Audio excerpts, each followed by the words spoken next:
Grow Great is a city government leadership podcast with Lisa Norris and me, Randy Cantrell. Each week we share insights, experiences, and wisdom to help you and your leadership grow great. Our website is growgreat.com.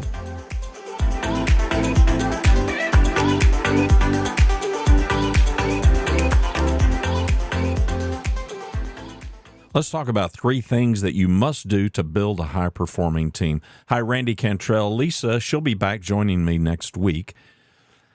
Let's talk about these 3 things. There are many, many things that you can do, but these are 3 things that you must do if you're going to build a high-performing team or an organization. Number 1, you, the leader, must have a clear purpose and mission. You have to know why you're in it, and you have to know what it is. High-performing teams are not constructed based on pure logic or reason. They need an emotional oomph. They need this genuine reason for existing, something big to take a collective aim at. And there's all kinds of stories in the business sector. Apple probably most notable. Apple is this unprecedented behemoth begun by Steve Jobs and his tyrannical pursuit of what he had in his head. And he was able to assemble people around him, particularly in key positions, people who saw what he saw and who wanted to be part of it. I've been married to the same woman, my one and only, for over 45 years. We began dating when we were 18 years old. And we fell in love because, at 18, I had this great career. I had a nice house. I had a strong investment portfolio. I had a new car. Yeah, #not. No, I had school. I had a car, fairly nice car. I had a house. No, I didn't have a house. I didn't have any investments. I lived at home. But those are rational, physical things that didn't matter. She worked at the Waffle House. She was going to college. She lived with her large family in this little modest frame house in Fort Worth, Texas. And I was 11-hour drive away. Those things didn't matter. Imagine trying to fall in love or get somebody to fall in love with you because of those logical things. Love doesn't have anything to do with those things, and high-performing teams work the same way. You would never sit down across from somebody at the first date and begin to spew forth how much money you make, what your investment portfolios look like. And I'm not saying that I'm not saying that couldn't get you somebody, but it probably wouldn't get you true love. High performers or would-be high performers, they aren't going to be attracted to organizations who can pay the most and offer the most benefits. I have this conversation on way too regular a basis with leaders who lament the fact that they can't find people. I understand. I get it. It's difficult. I'm not saying it's not difficult. But what drives me crazy is the thought that, man, if we could offer more money, as though high performers are making these decisions with their careers based on the logic of, listen, who can just pay me the most money, who can offer me the most benefits. I've got a friend who is involved in some work with the Major League Soccer team here in Dallas. And, of course, Messi, the creme de la creme of soccer players, and the kind of money that some of these guys make, and the number of people who have been offered just extremely crazy amounts of money to go play, and in some cases turned it down to accept still seemingly crazy and insane amounts of money. And it's like, well, if the very best soccer players in the world just, as people like to say, sold out, and if they just took the highest compensation, why aren't they? Well, because there's more to it than that. And if compensation or benefits if that was the case, then only the large organizations that historically could offer those benefits, they would lock on to every high performer. But that simply doesn't happen. It doesn't happen in soccer. It doesn't happen in city government. It doesn't happen in the private sector, because we can find high performers in all sorts of places that sometimes are nowhere near the top of the pay ladder. So there is something more in play. My wife and I fell in love because we had a connection.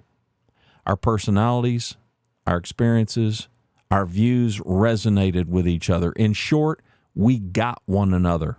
And from that connection, we felt safe with one another. And we loved each other because together we were something far better than whatever we could have been by ourselves. Being a couple not only felt wonderful, the thought of not being a couple, it was incomprehensible. And high-performing teams experience a similar feeling. It begins with a leader who has a vision so clear, they know that the most passionate recruits matter. And without passionate teammates, the leader knows that the ideal outcome is beyond reach. Number 2, you, the leader, you have got to be fanatical to find folks who get it. Not just anybody can be part of your team. Not if you want a high-performing team.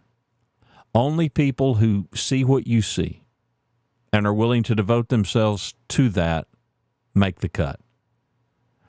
Now, just suppose that some of you, well, I don't have to. I know some of you are thinking, well, this is completely impractical.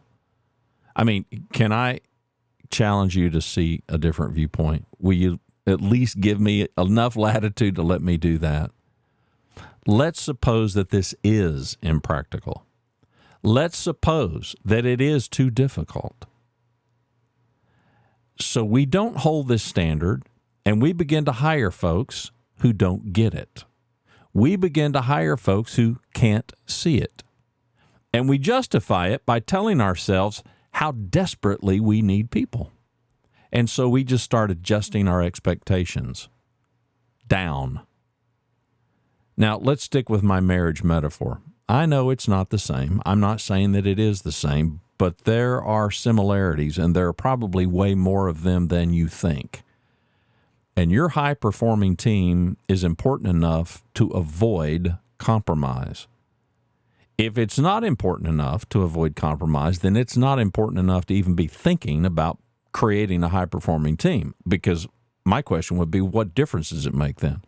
I mean, go ahead, build a mediocre team and just call it a day. Just be satisfied that average, mediocre, even below average, that's just going to be good enough. You can do that. So my wife or I, we could have thought, this person's okay. I mean, I like them well enough. They're not ideal, but they'll do. Is that the basis for a love affair? You think that's the basis for a 45 going on 46-year marriage? They'll do. Then why do we say those exact words when we interview people to become part of our team? We huddle with our team after the fact. We've interviewed 4 people, let's say, and we talk about these people, and none of them seems ideal, but we say to one another, well, this one, candidate A, but candidate B, they'll do. I can tell you why we do that, because we're lazy. We do it because we're lazy. We don't want to put in the hard work to find the ideal people, because we want to accept the excuses that everybody else commonly uses. It's too hard. We can't find good people. If only we could afford to pay more, then we would get better people. No, you wouldn't, because you're not devoted enough to it. You're not willing to put in the work. Listen, if it weren't hard, everybody would do it. That's why most organizations are not high performing. In fact, most of them aren't even close. Now, never mind that I have always followed the advice when everybody else is zigging, zag. Mark Twain said, whenever you find yourself on the side of the majority, it's time to pause and reflect. And it may be time for you to pause and reflect. General Electric, General Motors, IBM, Disney, FedEx, Microsoft, Hewlett-Packard, and there's a bunch of others, were all founded during an economic depression. Depression. I've thought about this through, maybe during tough times it's easier to find folks who are willing to become part of something much bigger than themselves. I don't know. I know this. There are a lot of variables to the origin stories of all of these and many other companies like them that were formed in a depression, an economic depression. But it is not lost on me how powerful beginnings can solidify the foundation of great organizations, great teams.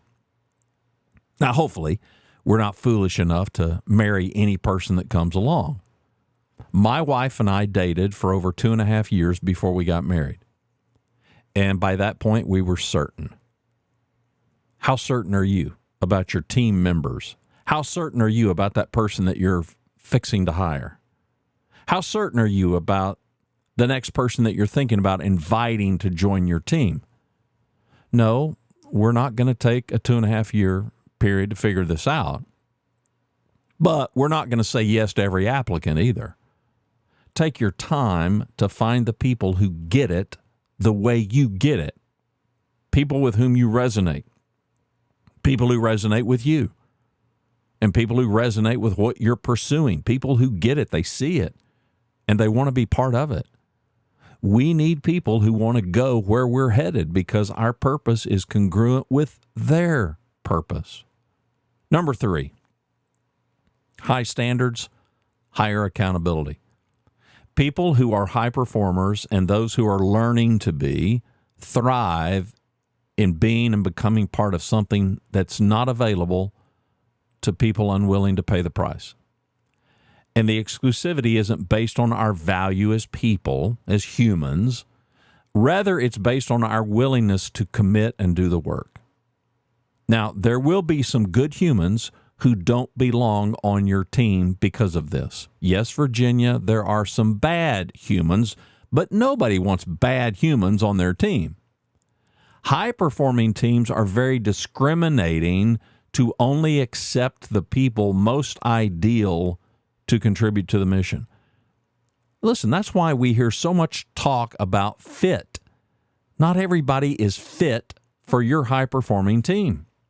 If they are, then you don't have a high-performing team.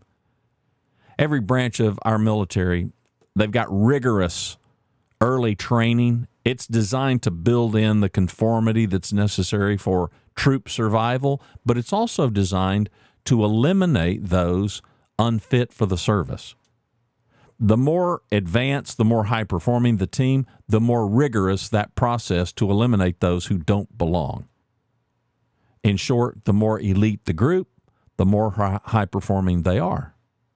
And the more high-performing they are, the more discriminating they are, the more exclusive they are. That's why only 1% of the Navy, there's Navy SEALs.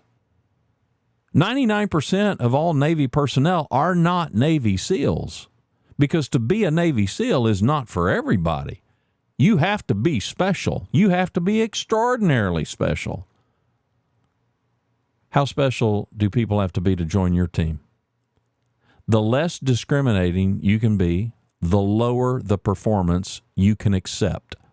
The more discriminating you are, the higher the performance you will require to join and to remain. Do you think Navy SEALs have a higher degree of pride and commitment than the other 99% of the U.S. Navy? Yeah, of course they do. Extraordinarily so. They know how special they are.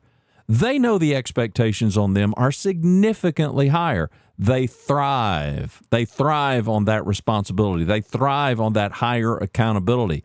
And it would all be wrecked if the SEALs decided, it's hard. It's hard to find guys that can do this. It's hard to find people that can do this. So we need to lower our standards. That would be tantamount to, we need to pay more money. Now you've got to meet the market. I'm not saying that, but don't fool yourself into thinking that the thing that's standing in your way of building a high-performing team is you can't pay top dollar and offer top benefits. It just simply isn't true. Lowering your standards, lowering your accountability, that will kill your high-performing culture. So what does all this mean? Well, these 3 things, I hope, spur you on. And hopefully you now understand, if you didn't before, that high-performing teams are not ordinary. They're not average. Almost every leader thinks they have a high-performing team, but most of them are deceived. Most organizations, most teams are average or below average. They just don't think they are.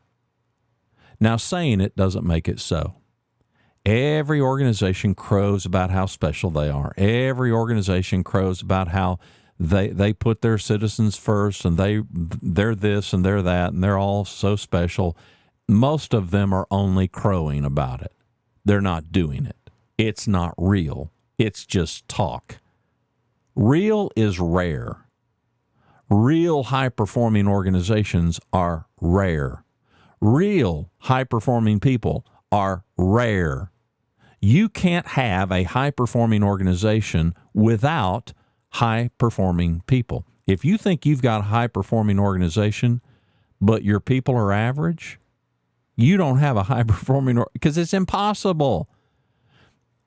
You can be a high-performing person inside an average-performing organization. So that's how I really want to wrap up today's show. I want to encourage you the individual. I want to encourage you to become as high-performing as possible.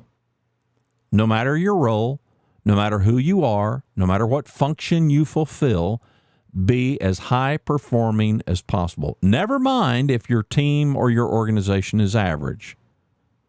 I'm challenging you, be superior. Do outstanding work. Get used to holding yourself accountable to a standard much higher than the ones that your boss holds you to. Don't waste time judging coworkers who refuse to join. You just do your thing and you become the highest value person possible. Serve and contribute to make other people better. Help everybody around you shine if they will let you. And if they won't let you, then forget it and just stay focused on doing the best work of your life. And keep dating other organizations as you look for a team where everybody is like you. You'll find it. I promise you will find it, but only if you're searching for it consistently. So you have to accept that you've really got two full-time passions. One, doing the best work of your life and searching for a home where you can better thrive. Come on, the podcast is named Grow Great. It's all about growing great, and where you're planted matters, so you need to get busy looking for better soil. It's out there. If your team isn't high-performing and you want to change that, then I'm going to encourage you to begin by subtracting. Start expecting more. Expect better. Don't accept what you've always accepted. Communicate this thoroughly. But when performance doesn't match your new standard, do something about it. Don't lament it. Don't moan about it. Don't talk about it. Do something about it. Coach it. Correct it. And if coaching it and correcting it fails, then show it the door. Replace it with only the ideal fit. People who ideally fit a high-performing culture, they will produce the ideal outcome. Never forget that average or below average performers, they will never achieve the ideal outcome. If you want to achieve your ideal outcome, while you give every member of your team the best opportunity to achieve their ideal outcome, you're building a high-performing organization.